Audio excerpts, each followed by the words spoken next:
Bonjour everyone, Pantoufleee here today for a new video in which you have the pleasure of watching Matic playing his IS-7.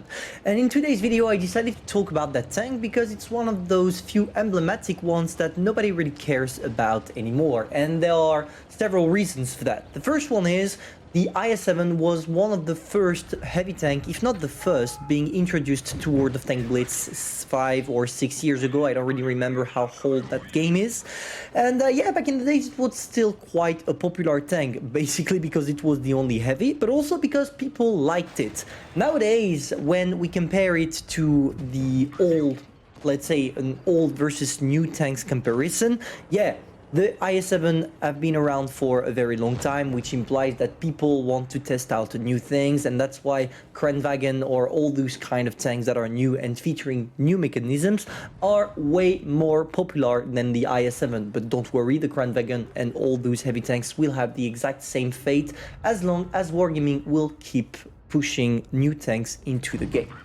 Now, the IS-7 is kind of a meme tank because you all know the famous sentence from Engel, never buy IS-7 due to its Amarak factor. The problem with this tank is as your munitions are located on your front, every time you take a shot you have a chance to get Amaraked. But I feel like people are over exaggerating that factor because when I play my IS-7, yeah, it happened that I got Amaraked, but on like 100 games I only got Amaraked twice max, not that much. And every time I shoot at an IS-7 I really struggle Amaraking it. So maybe I'm only lucky and that's it, but I don't feel like it's the case. I feel like people are overreacting over the Amarak factor of the IS-7.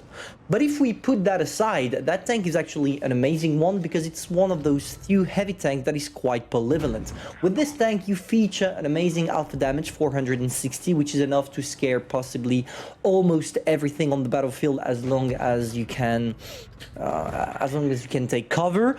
Concerning the turret, even if it's not the best when it comes to armor, if you manage to wiggle, you have more than 330 millimeters of raw armor, which implies that if you play well, you are gonna bounce pretty much everything. On top of that, on the sides, you have skirts that features some spaced armor, which makes that tank one of the greatest to side scrape as long as you only side scrape with your side armor and not, and I really want to insist on that, not with your frontal armor. Let me show you what I mean here. When you are side scraping, you avoid showing this, you only show that part right there. If you do this, then yeah, you are possibly gonna bounce quite a lot. And now for the rest, the mobility of that tank, that is quite insane because you can either follow your mediums or go with your heavies, which allows you to be quite versatile. I remember back in the days when people asked YouTubers or good players what tanks they should go for first when they got introduced to the game, everybody was saying the IS-7. It was the exact same for World of Tank PC because that tank still is challenging while allowing you not to be punished for every single of your mistakes. Nowadays, it doesn't feel like it's the case anymore and people will tend to tell you to go first for the IS-4, which is an opinion that I can support. Obviously, it's still quite important for you to test and diversify your gameplay, but when it comes to the IS-7, it's definitely not the greatest anymore. Now, what will happen in the future, the fate of that tank? Because the problem with this is that, yeah, we didn't see that tank getting buffed or nerfed anymore, and maybe it's because in its current state, the tank is fine. Or at least that's what Wargaming thinks about it. I still support them on that decision, and I feel like that tank doesn't really need to get buffed. In its current state, it's quite good. Not OP, but still good enough for you to be able to do a good game if you are a good player, and that's what we're seeking in this game. We are seeking tanks that will be completely useless in the hands of noobs and really, really good in the hands of a good player. How do you want to play it? Simple. Either side hug, I should say, like the i7 just did, like Matic, I should say, just did around that VK, or possibly try to side scrape, wait for your enemy to shoot at the at your side armor and after try to push back to sneak your shot. Otherwise, you're gonna get penetrated and possibly ammo rack. And that's it, you're done. So yeah, this tank may be old, but it's still quite deadly. Now, maybe one thing to notice about the gameplay itself and the IS-7 in the current meta.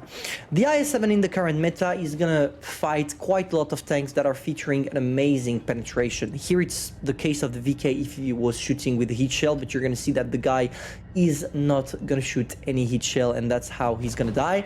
But yeah, when we're talking about high penetration, the IS-7 becomes quite useless and you have to adapt your playstyle. If you are facing, for example, a Hori platoon and they're in front of you, don't even bother trying to hold down or things like that. You're gonna get completely crushed. You have to play it like a medium.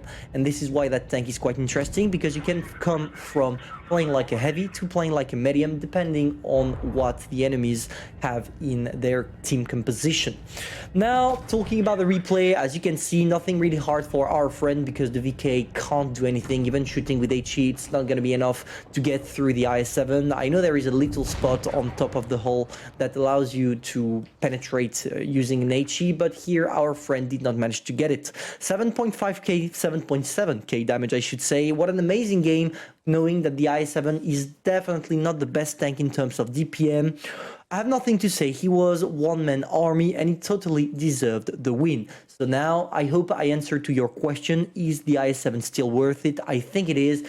And I don't think the ammo rack is problematic on that tank. Don't trust anything you see on the internet. Yes, it happens from time to time. Yes, it makes people laugh and therefore they do compilations of it on YouTube. But just because you see a lot of compilation of IS-7 being ammo racked doesn't mean that when you are going to get the tank, you're going to get ammo racked every single game.